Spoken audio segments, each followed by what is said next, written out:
امام یوسف رحمہ اللہ تعالی عنہ کی مجلس میں ایک شخص بیٹھا کرتا تھا جو ہمیشہ خاموش رہتا تھا اور خاموش رہ کر گفتگو سنا کرتا تھا اور کچھ بولتے نہیں تھے۔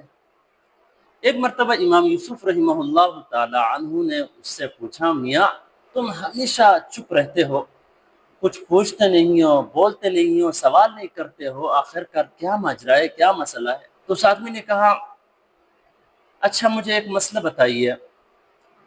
مسئلہ یہ ہے کہ روزہ دار کب اپنا روزہ افطار کرے؟ تو امام یوسف رحمہ اللہ تعالی عنہ نے بتایا کہ جب سورج ڈوب جائے۔